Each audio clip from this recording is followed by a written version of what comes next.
আসসালামু আলাইকুম everyone, welcome back to our channel Ummul Khayer kitchens with Arwa. আশা করছি আপনারা সবাই ভালো আছেন। আলহামদুলিল্লাহ আমরাও ভালো আছি।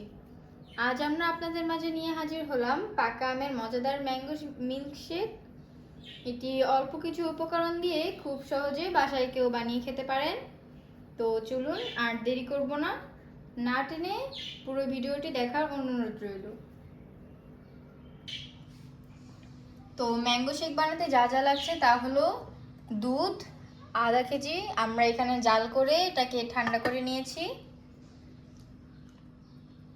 আমের কুচি নিয়েছি 1 কাপ, চিনি নিয়েছি 1/2 কাপ, গুঁড়া দুধ নিয়েছি 1/3 কাপ, বিট লবণ নিয়েছি পরিমাণ মতো, এলাচের গুঁড়া নিয়েছি পরিমাণ মতো, বরফ কুচি নিয়েছি পরিমাণ মতো, আর আইসক্রিম এটা আপনারা আপনাদের স্বাদ অনুযায়ী দিয়ে নেবেন। তো চলুন দেখে নেওয়া যাক কীভাবে ম্যাঙ্গো শেকটি তৈরি করতে হয়। তো শুরুতেই আমরা একটি ব্লেন্ডারের জগ নিয়ে নিয়েছি।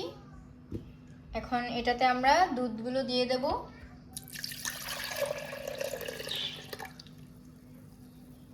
দিয়ে দেব আমের কুচি, দিয়ে দিচ্ছি গুঁড়া দুধ। আর গুঁড়া দুধটা দিলে কিন্তু স্বাদটা দ্বিগুণ হয়ে যাবে, এটা আপনারা অবশ্যই দিবেন। চিনি দিয়ে দিচ্ছি, বিট লবণ, এলাচের গুঁড়া, বরফের কুচি এবং সবশেষে দিয়ে দেব আইসক্রিম।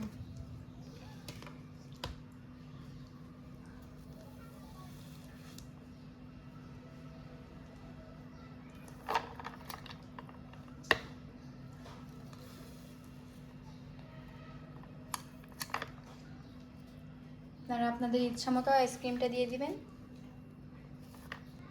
তো এটাকে আমরা ব্লেন্ড করে আবার আপনাদের মাঝে ফিরে আসছি। তো বন্ধুরা, আপনারা দেখতেই পাচ্ছেন এটাকে আমরা ব্লেন্ড করে নিয়েছি আর এটা কত সুন্দর হয়েছে। তো চলুন এখন আমরা এটাকে সার্ভ করে আবার আপনাদের মাঝে ফিরে আসছি। তো শুরুতেই আমরা একটা গ্লাস নিয়ে কিছু আম কুচি দিয়ে দেব।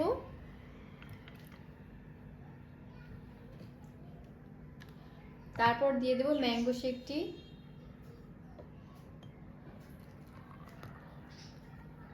কিছুটা আইসক্রিম দিয়ে দেব, তারপরে দিয়ে দেব কিছুটা আমের কুচি। আর হয়ে গেল আমাদের ম্যাঙ্গো শেক। এটা গরমে শরীরের অনেক উপকার ও সতেজ করে, পেটের সমস্যা দূর করে এবং এটা উচ্চ ফাইবার যুক্ত। আরও আছে ক্যালারি ও গ্লুকোজ। যারা অতিরিক্ত শুকনো তারা প্রতিদিন 1 গ্লাস ম্যাঙ্গো শেক খেতে পারেন। এতে স্বাস্থ্যের গ্রোথ ভালো হয়।